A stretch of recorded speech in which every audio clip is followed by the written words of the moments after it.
Coach, good afternoon.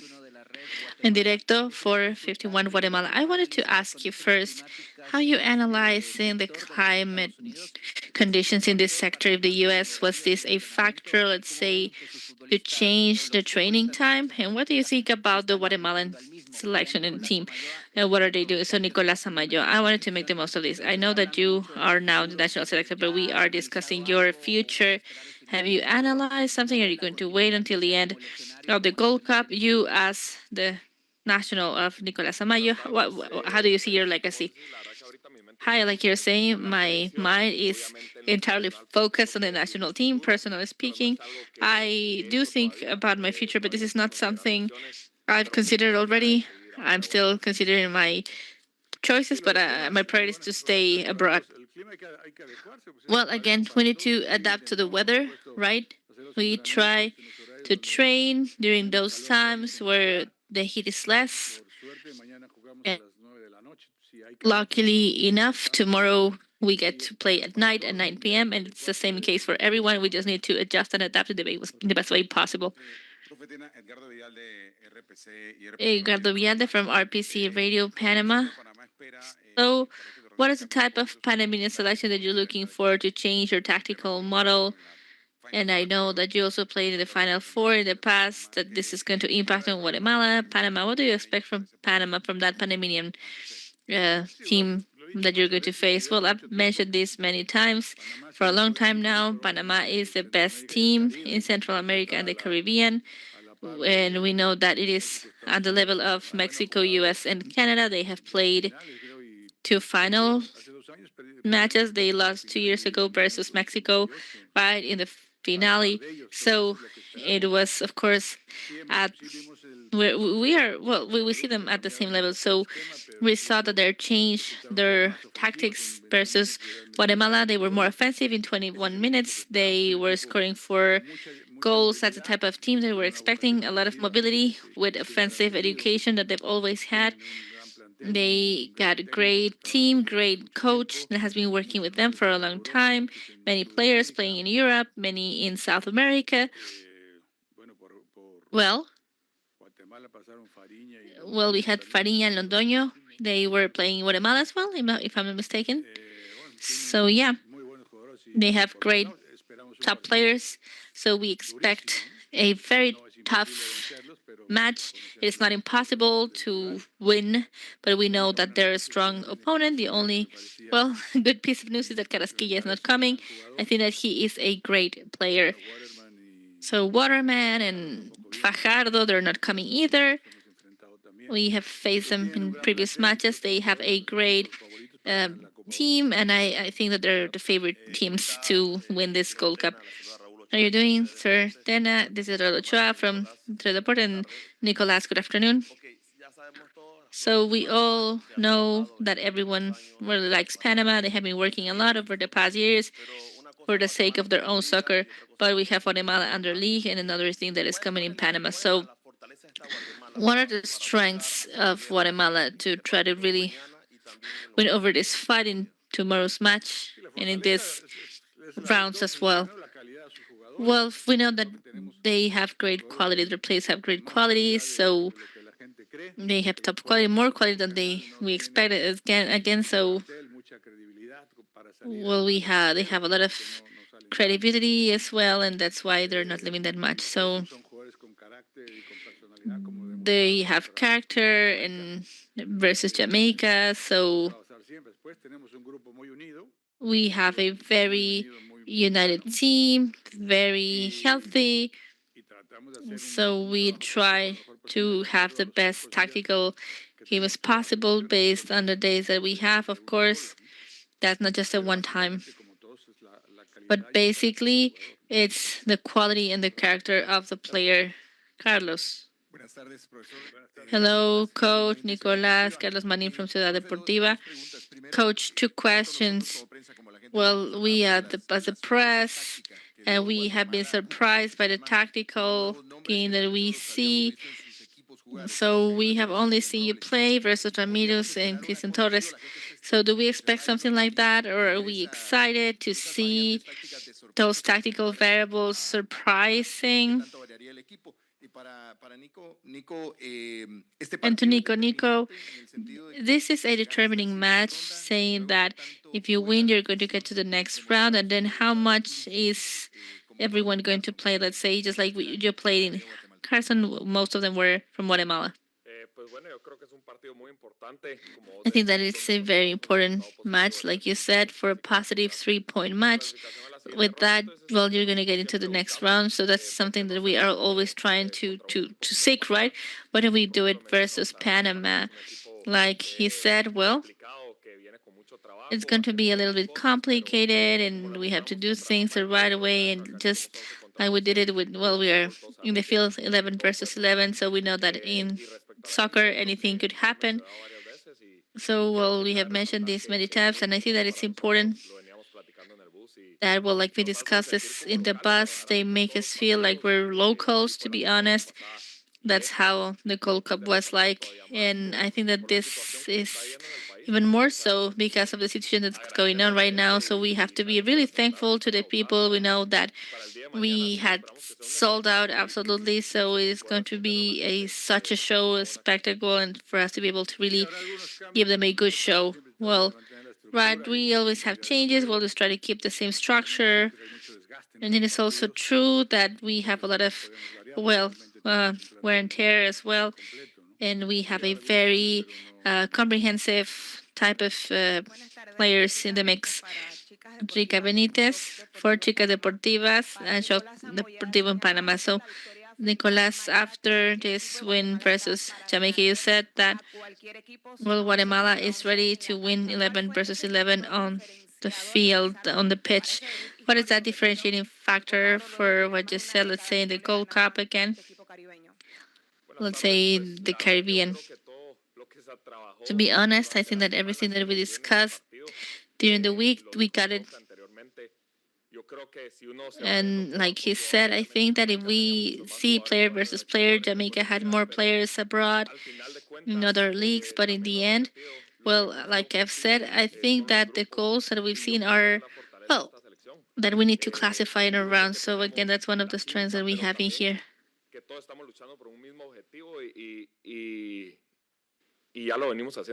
And the group that we have been, well, we have been doing this for a long time now. So I think that this selection is, well, to play either today or tomorrow. Okay, so Coach Den and Nico, Brian and Don, for um, how are the players doing? We're listening, let's say, full match. So Steven Robles, for instance. And I have another question. So we won Jamaica. We have tough players. Panama is the one right now. After that with Jamaica, do you see Panama with another set of eyes that maybe you could start really taking points away from them, just to speak more? Uh, well, Jamaica, Costa Rica, they're the heads of the series. So I insist Panama is, well, on top of that. So this is, let's say, a great match. We are trying to also give a lot of joy to the different people from Guatemala. We would like to thank them as well. They're really helping us a lot in Guatemala, in the US. So we'll try to, we'll do all of that. Well, everyone would like to play. And it hurts me, I feel really bad just to tell them, oh, you're not going to play today, because I know that everyone is super ready to play. And those who are playing is, well, I think that it's great as well. And, well, we can just from ESPN. So we were saying that you were in Jamaica with the heart. So I know that honestly this happened. Is it because we know that the team has not really reached the peak? And Nico, you were talking about strengths, how the team is getting stronger and stronger, how you have been working over the past 3 years. So after you won over, how did you feel about that? Well, we had many opportunities just to prove that we were playing very clinically, to really things in a different way. I think that we had not played versus Panama, Trinidad and Tobago, and I think that we've over this past two uh, exercises we've seen how we're playing. Let's say the Dominican Republic. We know that this is a very strong team, and in this case, like Jamaica, I think that this is really useful for the team because again, I think that we play just anyone, right? So we get that morale and everything that we need in general for us to be able to do this, and just to make sure that we can do things the right way. We were saying that we wanted to win with the heart, right? Our hearts on our hands, so on our sleeves in general. I mean, it's not just a matter of muscle. So we were just having a good circulation. We were having, let's say, great possibilities. There's a lot of merit in that. That does not usually happen. Sometimes you have your whole heart, you put your whole heart into it, but sometimes you forget to play too. And it's like, okay, great heart, but what happened with your soccer team or soccer game in general? Good afternoon, Fernando, Nicolas. So for Max Deportes in Panama. So I wanted to ask you, let's say we were talking mentioned this 4-3-1, went back to your line of three. Would you expect something similar tomorrow? So I wanted to ask you, let's say now that you're thinking about it, a game like this, maybe for players this could be like the best um, achievement possible to play, right? In this Gold Cup, and then this is just, let's say, the beginning towards the path to the Gold Cup and the World Cup. So the dream is to reach the World Cup. It's not only a dream; I think it's everyone's dream. But I also feel that a good test for us to really see where we're standing is that they're a direct rival. I think that it's going to be a great match. Hopefully, we can really reach our goal. We were surprised by the tactic. And we were with Panama in a line of five, line of three, because, well, the midfielders are playing really nicely. Others are very offensive. They are great forward, the forward game as well. So again, I know that it all depends on, well, how many players and which players they have. I was surprised, but it is obvious that whichever tactics that we're playing did well and helped them out with their results. Luis Fernando Murillo for Once Deportivo. So tomorrow's match is going to be a thermometer, right? For you to see how this qualifying round is going to go. So how much do you think that the basis or the foundation of the team of Guatemala is going to really be able to take part in the next the coming dates in September? Well, I think it's going to be pretty much the same. This is a neutral field, although we know that we're going to have more people from Guatemala than from Panama.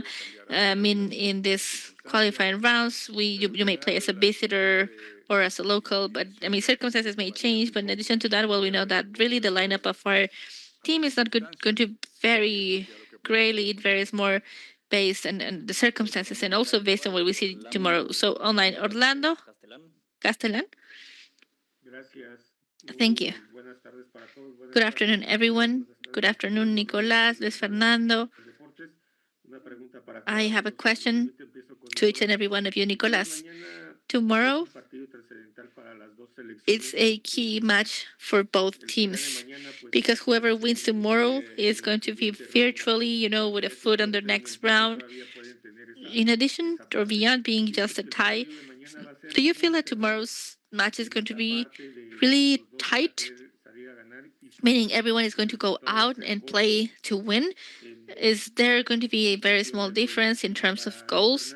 And Luis Fernando, how can we work on this match with your players?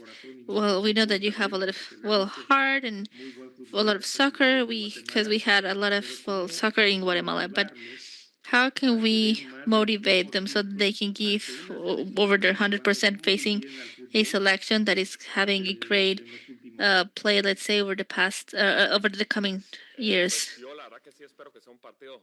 I do hope that it is a close one. We have proven this. We know that Panama, offensively speaking, is a strong team.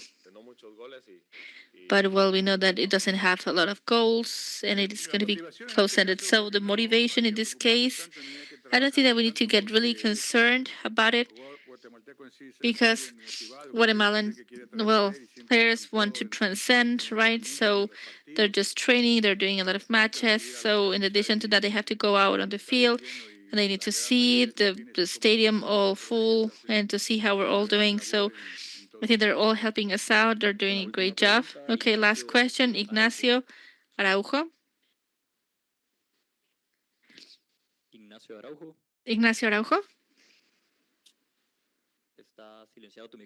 your mic is muted. Okay, great. There we are. Thank you so much, Nacho Araujo from TUDN Radio. So Luis Fernando Tena. I want to ask you a little bit more about the context of, well, of Mexican curiosity. Who do you think is going to win, Javier Aguirre or Miguel Herrera in the Mexican and Costa Rica team? You, as a coach, do you intend to face either one of them in this tournament? Well, I think Mexico is going to win. That's my firm belief, and I wish that. These are very close matches. They have played many times. It's going to be a different game. It's not a life or death team, right? Uh, Maybe they're going to have many variables. I don't know, but I think this is going to be a very tight match. Hopefully, Mexico wins.